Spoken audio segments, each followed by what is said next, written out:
High risk, high return adalah frasa yang sering kita dengar dalam dunia investasi. Atas return yang lebih tinggi di investasi, investor harus rela menanggung risk yang lebih besar.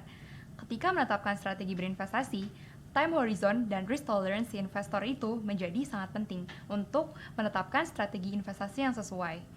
Time horizon itu bisa kita tetapkan bergantung dari tujuan investasi kita masing-masing ya, yang tadi kita juga udah bahas di sesi sebelumnya. Sedangkan untuk risk tolerance, ini dikembalikan kepada diri kita masing-masing. Seberapa rela sih kita untuk menanggung risiko dari investasi kita?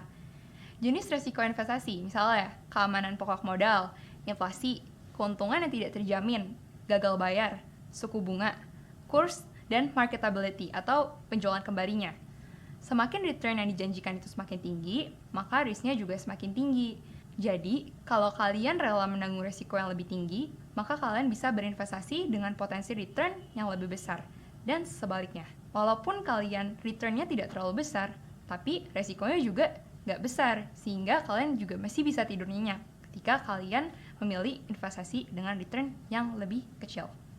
Nah, berbicara mengenai profil risiko, ada 5 tipe profil risiko investor.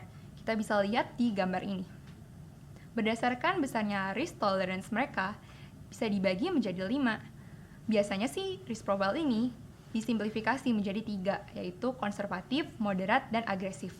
Jadi ada 2 kutub ekstrim, konservatif, agresif, lalu tengahnya moderat.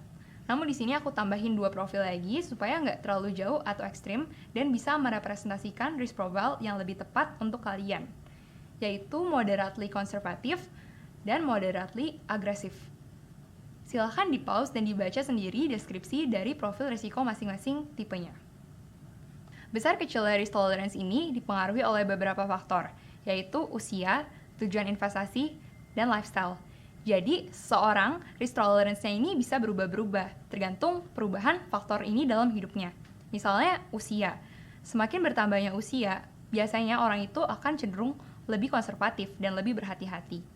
Terus lifestyle. Misalnya ketika kita saat ini single, belum punya tanggungan, maka kita akan cenderung ambil investasi dan kita memiliki profil risiko yang agresif.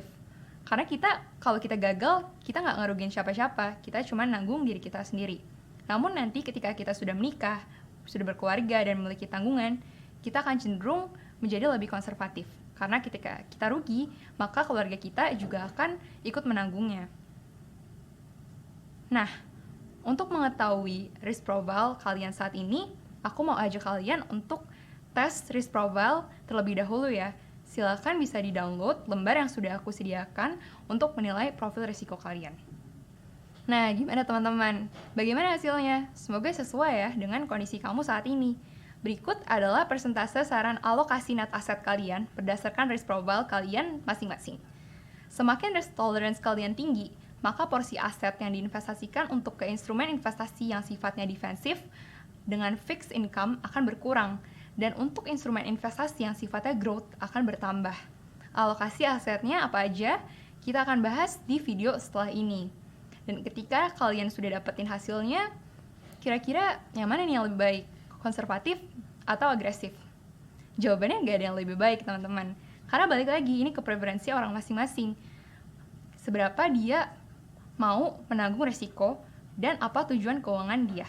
Jadi, ketika kalian moderate atau kalian konservatif, jangan merasa kalian itu nggak lebih keren daripada yang agresif. Begitu juga ketika kalian agresif, jangan merasa kalian itu lebih keren dibandingkan dengan yang konservatif. Again, ini balik lagi sesuai dengan preferensi, sesuai dengan tujuan kalian dan risk tolerance kalian masing-masing. Nah, teman-teman, sebenarnya ada cara nih yang bisa membantu kita untuk mengurangi resiko berinvestasi, yaitu dengan menambah ilmu atau pengetahuan kita mengenai suatu produk investasi tersebut. Karena apabila kita memiliki knowledge atau core competence yang tinggi di satu produk, maka kemungkinan untuk kita salah dan resiko-resiko itu bisa kita mitigasi sendiri berdasarkan ilmu yang kita dalami. Misalnya, aku pribadi pun sebenarnya adalah orang yang kalau dites profil risikonya adalah moderate. Namun saat ini aku menaruh sebagian besar aset aku di saham atau di bagian instrumen investasi yang sifatnya tuh agresif. Kenapa? Karena aku merasa memiliki pengetahuan yang lebih cukup di saham. Sehingga aku berinvestasi bukan berdasarkan profil risk aku, tapi berdasarkan core competence aku. Jadi nih kalau misalnya teman-teman masih berusia muda, belum punya tanggungan, tapi profil risikonya udah konservatif, aku saranin kalian buat banyak-banyak belajar, supaya kalian bisa mengerti produk investasi tersebut dengan lebih komprehensif.